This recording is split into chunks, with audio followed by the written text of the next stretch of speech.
dito na sisipagan mo, makakarami ka talaga. Ay, Makakarami ka. ano lang, kalahating araw. Makalating araw, no?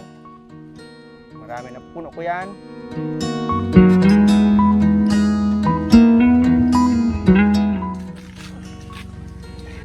Ah, sisi. Sa'yo masisi dito. Ako na kumakas siya. Barya. Julia. Okay. Ipon. Barya. Kumakas siya. Maluto, di mo ito kinakain. Ah, Ay, hindi. Pag yan kalaki, hindi kinakain. Hindi, dapat mga ganito pala yung. Dapat yan kalaki. So, meron kaya dito. Mayroon dito. Hanap tayo ng ano. Kasi ba ko lang takarosong ko? Barya ito lang. So, unang huli namin mga highway kaso medyo maliit to. Pag lumaki to, bro, mga gaano kalaki yung pinaka-maximum na laki nito? Ganito yan oh. Gaya kalaki. Okay. Pero ang laman yan, ganyan. Ganito kalit ang laman. So, ito maliit talaga to. No? Mali talaga yan. Maliit to. Dito pwede. So, yun yung proseso. Pag Para? tunog, luto pa ko ito. Oo. Ito, malit pa rin. So, dapat ganyan. Hihiwain muna. Hinihiwa. Hinihiwa. Hiwain. Tapos pag may naramdaman mong lumagatok, yun yung ano, Yun yung kabibi. kabibi. Ganito. Ayan. Ito. Iyon oh. Ang galing. Yan, medyo malaki. Malaki-laki na. Habang ano, palaki ng palaki. Pwede na yung kainin niya. Pwede na kainin to. O kahit ito nga malipin na rin. Okay. Kabawan. So, ganyan pala ang proseso. Ang lupit. Ang galing mo bro. Kakainin to. Ito. Tawag nila ito ano. Dalo-dalo. Dalo-dalo. Kinakain din. Dalo-dalo. Ayos. Kinakain din to. So, Rongoy ang tawag niyan. Rongoy. Rongoy tawag niyan. Bicol, rongoy. Ayos. Parang nyug. Parang buko lang din ano. Pero mas may ano pa dyan. May hanapin natin yung pinakabuko talaga niya. Ganito, tingnan mo. Ang laman nito para ng ano, bili ng panggata. Talaga. So ito medyo tama na to. Hindi pa yan. Hindi pa. Kumasalo ka doon. So, ano? Yung pwedeng. Malambot man siya pag inano. Tingnan mo. Malambot naman. So sa isang buwig, hindi pala lahat tama no. Hindi. Pipiliin mo lang doon yung malambot.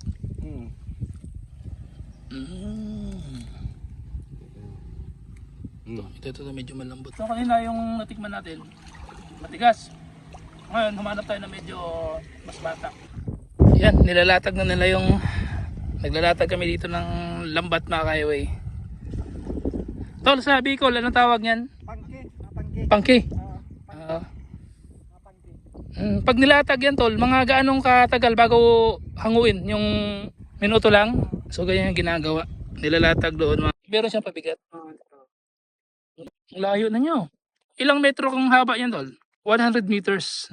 Tignan natin kung gaano kalaki yung nahuli natin. Yun. Parang sa Leyte parang banak tol. Banak. Ang tawag dyan sa Bicol dito? Balanak. Balanak. Bitahon nga. Hindi na talaga siya makakawala. Nakikita nyo yung mga nagtatalunan na yun? Ayun o. Yun o, jackpot o. Yun. Yari ka ngayon. Ang dami o.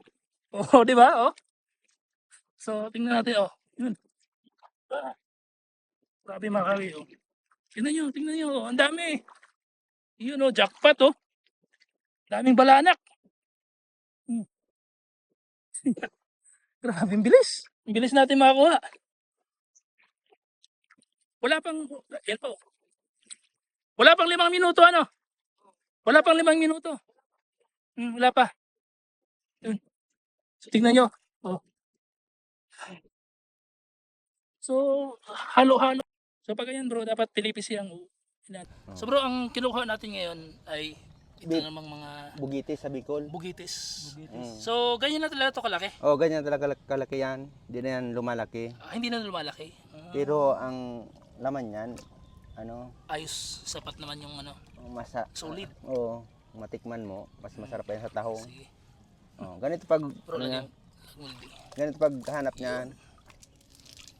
Ano mo na sa putik, dapat may tubig. Dapat may tubig para malambot. Oh, malambot. Kasi kung walang tubig. Wala man kasi ito sa tubig. Ay wala naman si Wala naman kasi yan sa ano.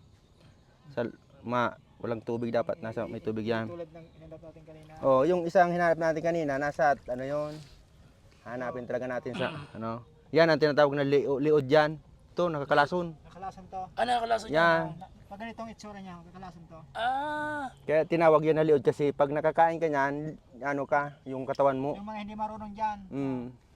Dapat tandaan nyo. Tandaan nyo, yung hindi marunong sa mga basang lang na kuha. Italikod mo doon.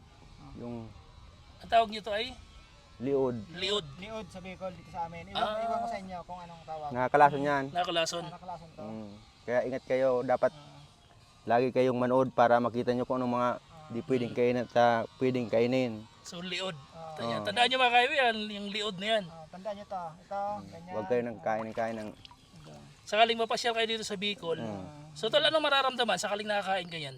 ano, kaliliyad ka tapos yun na bubulang yung ano, Bubulang ano. bunganga. May mga gamot naman Wala, dyan. wala yung panggamot dyan. Patay agad. Patay agad. Oo, patay agad yan. Delikado pala yun, ano? Ito.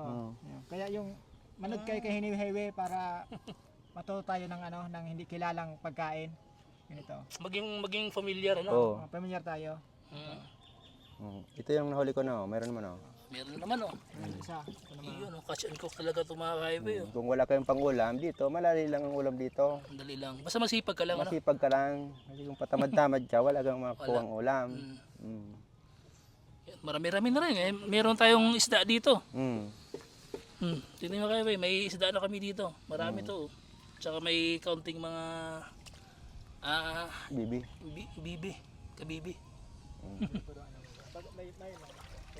Okay, so tapos na tayong manghuli ng seafoods mga highway. So itong poso na to mga highway, ginawa pa to panahon ng mga Kastila. Maganda yung kalidad ng tubo yung ginamit dito. Ibang-iba yung quality ng tubo nito kaysa mga bagong tubo ngayon. 1863 nga.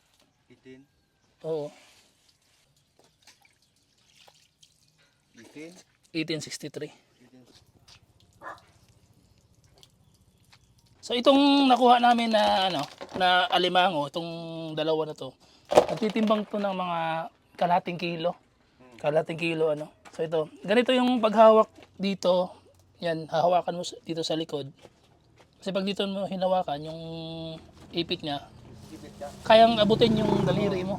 So sobrang laki pa naman ito. So dito mga highway sa sa probinsya, basta masipag ka lang sa mga ganitong hanap buhay, masipag ka lang. Hindi ka na mahirapan sa ulam. Lagay ko dito. Hinarap ko na.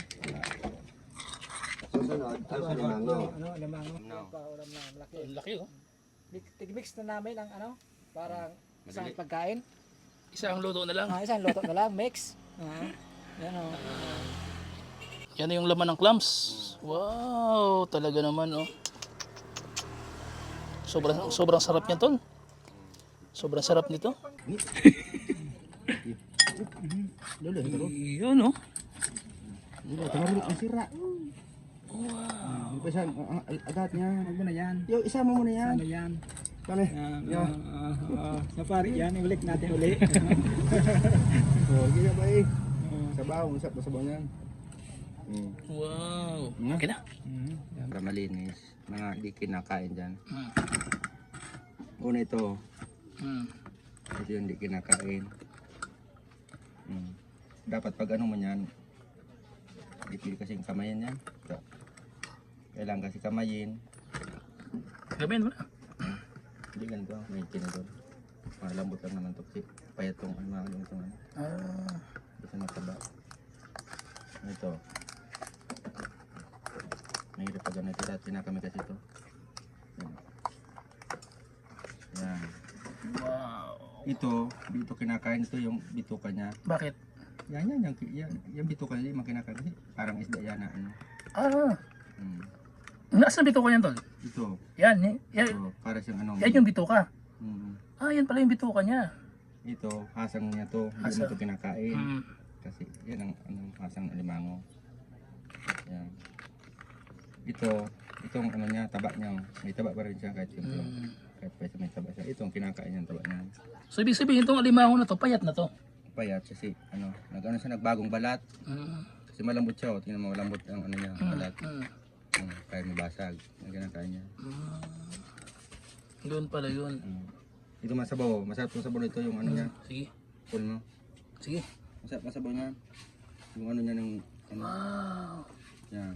Yun na to. Ito tanggal yan. May makuha na lang ako. Nawalat pa yung kalo ko. Kuha na na. Kuha na na. Ito tanggalin na to. Tatanggalin. Ito tanggal. Sa mga hasang to, dito kinakain.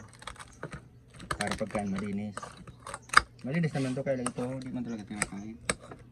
Ang iba kasi yung kinakain niya, yung alam nila. Yun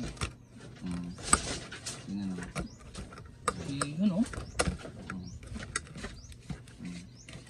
Kasi mo lang to itong ano niya. Malinis na no. Pwede mo na siyang ano, Kamayin. kamay. Ito yung taba niya sa loob. Yan ang taba niya. Ito. Yung parang parang ano niya, parang aligi. Yan, pwede na pwede niya. Grabe. Ayos.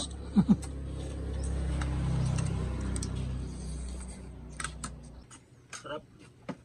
Saka yung mga isda, yung mga banak, yung mga balanak, Nasa ano bag, balanak, bags, nasa ano, balanak. yung mga balanak mga kaway. So ito na yun. Pinag-isa na lang namin yung luto kasi konti lang naman siya. Saka presko. May kabebe. Ito ang baby. Saka yung mga kabibi mga kaway dito. Wow. Sarap dito. Kuha tayo ng isang laman. Kahit maliit, masarap ang laman. Kahit maliit, masarap ito. So ito yung laman ng kabibi. Solid ang laman niya. Ayos. Walang buhangin. Wala. Wala kang matitingmang mapait. Wala. Hindi kagaya dun sa may mga kabibi akong nakatikman na ano na pagkain mo may buhangin. May mapait. Ito, bagong huli natin to. Walang buhangin. Walang amoy lupa, walang langsa. Wala yan. Sarap. Kaya madali lang ano. Sarap.